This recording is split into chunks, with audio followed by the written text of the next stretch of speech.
Frères et sœurs, Saint Barnabé, dans notre culture d'Europe occidentale, est une sorte de saint météorologique, puisque comme vous le savez, s'il pleut à la Saint-Médard, il pleut pendant 40 jours de l'année, à la suite, sauf si Barnabé lui coupe les pieds.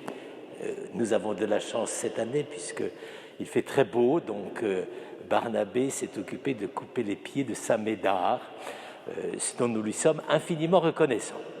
Mais en réalité, cela cache bien autre chose de plus important et de plus décisif pour notre être de chrétien aujourd'hui. En effet, que s'est-il passé quand le christianisme, dès la première génération, a dû sortir, si je puis dire, de son trou? Le trou en question, c'est Jérusalem et la Galilée. Il faut quand même bien dire que ce sont des régions totalement, excentrées par rapport aux grands courants économiques, géographiques, sociaux, ces petits pays perdus. Et c'est quand même un paradoxe que Dieu ait choisi un endroit aussi paumé pour s'incarner. Aujourd'hui, évidemment, Jérusalem a gagné son étoile de centre de la terre, parce qu'au Moyen-Âge, c'était ça qu'on croyait. Maintenant, c'est le centre de la terre pour des raisons qui ne sont pas toujours très, très agréables. Mais enfin, toujours est-il qu'à l'époque, c'était vraiment un endroit très perdu.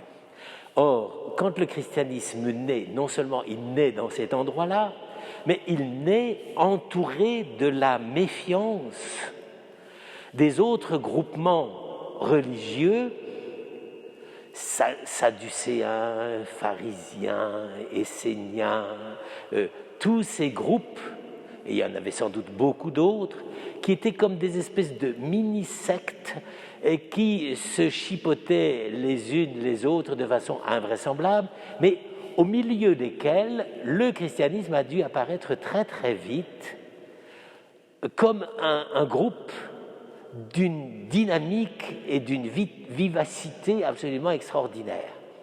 C'est comme ça que, par exemple, saint Luc nous décrit que dès les débuts de la communauté chrétienne, ce qui ne se faisait pas ailleurs, il y a eu la communauté des biens, c'est-à-dire, et c'est la première caractéristique de Barnabé, ceux qui avaient des grandes propriétés pouvaient les vendre, et avec l'argent, on faisait une espèce de soupe populaire pour nourrir les plus pauvres.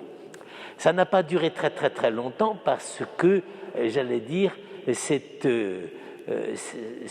cette charité qui croyait que Jésus allait revenir dans les années prochaines, cette charité ne pouvait pas durer indéfiniment. Donc on avait liquidé le capital et on avait liquidé le numéraire. Donc on était plutôt en sale situation, n'est-ce pas?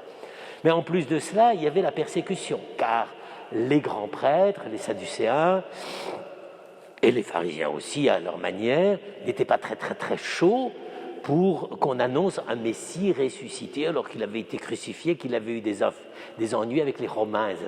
Bon, donc tout ça s'est soldé au bout de 10-12 ans de vie de la communauté de Jérusalem par des persécutions, et les chrétiens de Jérusalem, une bonne partie, s'est exilée.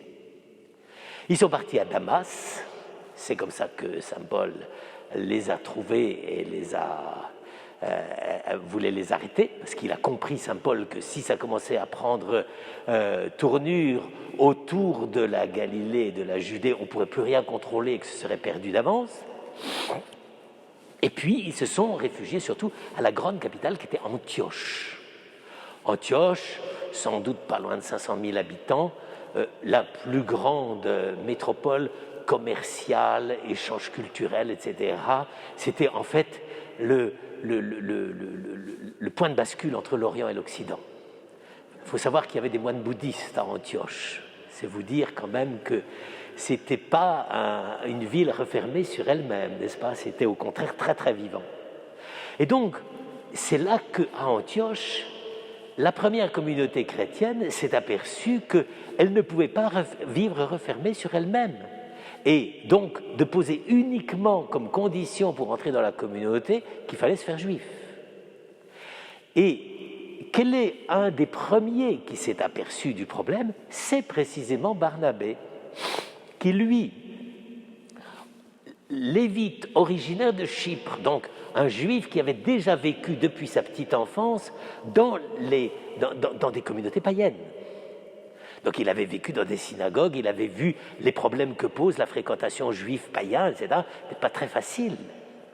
Et Barnabé avait été envoyé à Antioche pour surveiller, pour voir un petit peu comment ça évoluait. Parce que vu de Jérusalem, Antioche, c'était le christianisme insoumis.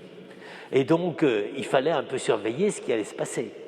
Et donc, on avait envoyé Barnabé pour voir un petit peu comment ça allait évoluer. Or, ça n'a pas loupé.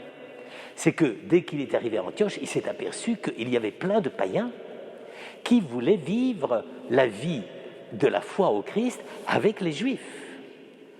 Mais vous imaginez les difficultés, différence de régime alimentaire, et les Juifs mangeaient cachère, les païens ne mangeaient pas cachère, la boucherie, on allait s'alimenter dans les temples païens, etc., des tas de problèmes. Et Barnabé, voyant tous ces problèmes, au lieu de dire « tout le monde va vivre à la juive », lui, comme il avait vécu dans des endroits à Chypre où on ne pouvait pas vivre uniquement à la juive, il ne faut quand même pas croire qu'ils avaient des abattoirs cachers pour eux tout seuls, n'est-ce pas? Donc, il avait tendance à être plutôt plus souple, n'est-ce pas?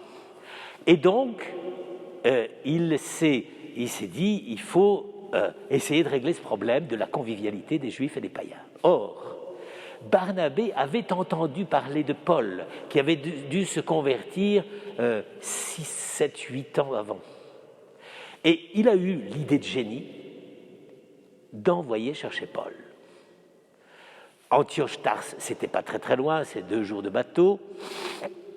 Et donc, il s'est dit, avec Paul, on va peut-être essayer de trouver des solutions. Et c'est comme ça qu'Antioche est devenu le point de départ de la mission auprès des païens. C'est pas à cause de Paul, parce qu'on dit toujours Paul, oui, c'est l'envoyé de Dieu, le missionnaire auprès des païens, tandis que Pierre est auprès des Juifs. Et ça, j'allais dire, c'est un décret après les événements, n'est-ce pas?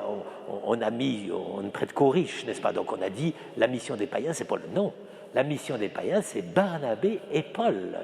Si bien que pendant 2 ou 3 ans, à peu près depuis les années 45 jusqu'à 48, eh bien, Antioche est devenu le laboratoire pour enseigner, savoir comment on allait enseigner l'évangile aux païens. Car vous comprenez bien que quand on parlait aux Juifs de Jésus Messie, eux, ils avaient lu les prophètes, ils avaient lu la Torah, ils avaient lu Moïse, donc ils avaient toutes les catégories toutes prêtes pour comprendre. Mais les païens, quand il fallait leur expliquer ça, ils ne comprenaient rien. Il ne faut pas imaginer que les païens achetaient la Bible de Jérusalem à la librairie du baptistère. Ça, c'est notre simplisme moderne, n'est-ce pas? Non, les païens ne comprenaient rien. Et donc, il a fallu que Barnabé et Paul, à l'intérieur même d'Antioche, élaborent des méthodes de catéchèse et de vie missionnaire auprès des païens pour pouvoir annoncer la vérité de l'Évangile comme il fallait. Pas de l'évangile au rabais, Jésus t'aime en courant dans le cours Mirabeau. Vraiment expliquer ce dont il s'agissait. Et c'est comme ça qu'au bout de sans doute 2-3 ans, on a dit, ils sont prêts. Donc, c'est ce que nous a lu tout à l'heure, c'est qu'à Antioche, on a dit, on va sélectionner ceux qui sont prêts. C'est-à-dire Barnabé et Paul et quelques autres dont on a eu les noms tout à l'heure. Et ceux-là, eh bien, on les a envoyés en mission. Alors on nous a surtout raconté la mission de Barnabé et de Paul, mais il faut imaginer aussi une mission vers l'Orient, vers Édesse, vers le pays occupé par Daesh les années passées. C'est le début, c'est pour ça d'ailleurs, parce que Antioche était juste à l'articulation Orient-Occident. Et c'est pour ça qu'il y a eu un christianisme oriental avec des gens extraordinaires comme saint Éphrem que nous fêtions il y a un jour ou deux. Alors vous voyez, frères et sœurs, en fait, je trouve qu'on n'a pas suffisamment honoré ce pauvre Barnabé simplement en lui donnant des caractéristiques météorologiques. En fait, c'est pratiquement grâce à lui que la mission des païens a pu être lancée et surtout réussir. Car au lieu de croire que l'évangile, ça s'improvise comme ça parce qu'on a appris ça par cœur quand on était petit, là il n'y avait rien de tout ça.